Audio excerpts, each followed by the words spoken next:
Zhang Xiaofan was stunned for a moment, then turned around slowly to look at Bai Yao. He saw her slightly thinner, but still beautiful face, with a faint helpless smile. Unable to contain himself, he blurted out, "Actually, when I was seriously ill, you didn't have to give me most of the dry rations. That way, you could have lived a few more days, and maybe what?" Bai Yao interrupted suddenly. Zhang Xiaofan hesitated, shook his head, and whispered, "Maybe you could have been saved." Bai Yao shook her head slightly, with a smile on her face. "I don't want to die, but I don't want to die in this silent cave either." Facing a skeleton and another slowly decaying corpse, waiting slowly. "If that's the case, I'm afraid I'll go mad before anyone comes to save me." Hearing her describe such a situation, Zhang Xiaofan couldn't help but shiver. This was indeed not a way to live. Bai Yao glanced at him and said calmly, "Are you afraid too?" Immediately, Zhang Xiaofan straightened his back and said loudly, "No." A smile appeared at the corner of Bai Yao's mouth as she looked at him, her eyes gradually showing a hint of tenderness. Softly, she said, "Promise me something, okay?" Zhang Xiaofan frowned. "What?" With a faint smile, Bai Yao said, "We've run out of provisions now. Except for some clear water, there's nothing edible left. In less than 7 days, we'll starve to death." Zhang Xiaofan fell silent. Bai Yao remained calm, but what she said next shocked Zhang Xiaofan to the core. "In a few days, if you see that I can't make it, just kill me first." Zhang Xiaofan's mouth fell open, and he couldn't speak for a moment. He hadn't expected that Bai Yao would calmly suggest something so absurd and shocking. "After I die, my body will still be here. If you're desperate to survive, you can eat my flesh. Maybe you'll live a little longer." Zhang Xiaofan almost fell to the ground. After half a day, he gradually regained his senses from this huge shock. Immediately, he told himself in his heart, people in the demonic path are indeed all monsters, capable of such things. But looking at Bai Yao's calm expression, he felt even more chilled. Unable to help himself, he took a step back, his fingers trembling as he pointed at her and said,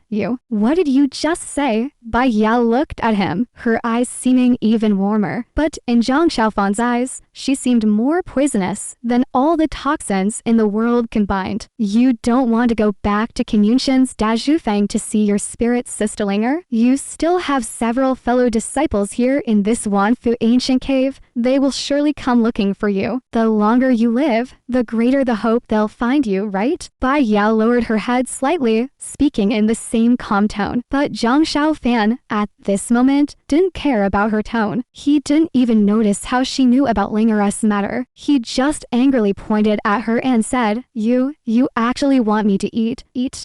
You demonic outsiders are simply unreasonable, shameless, and disgusting.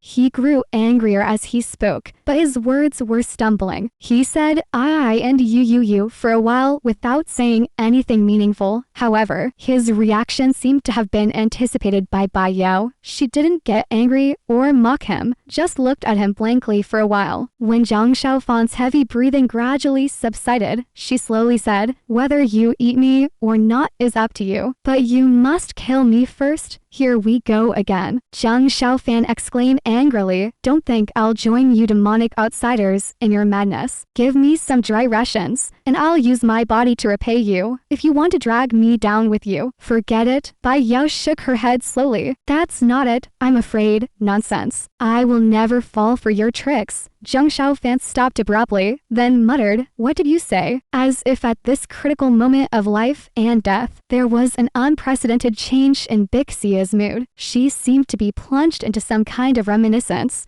her face showing a fear that Zhang Xiaofan had never seen on her before. Then, she shook her head vigorously, as if trying to shake off some thoughts. "Do you know what it's like for a person to wait for death?" she whispered softly. Zhang Xiaofan was taken aback for a moment, sensing that she might have some hidden story. Curiosity piqued. He asked, "What?" The muscles at the corner of Bixia's eyes seemed to twitch. Facing this young man, who was the only one accompanying her in the face of death, she found it difficult to control her emotions, even her voice. At this moment of imminent death, carried a hint of haziness and emptiness. When I was 6 years old, my mother took me to the Six Fox Cave on Fox Ridge to see my grandmother. Unexpectedly, at that time, the righteous path attacked, and the evil monk from the Tianyin Temple, Pu Fang, used the treasure floating stupa golden bowl to collapse the entire Six Fox Cave, burying me, my mother, and my grandmother alive. Zhang Xiaofan's body suddenly trembled. A bad premonition, even a kind of chill, rose from his heart and cooled from the top of his head to the soles of his feet.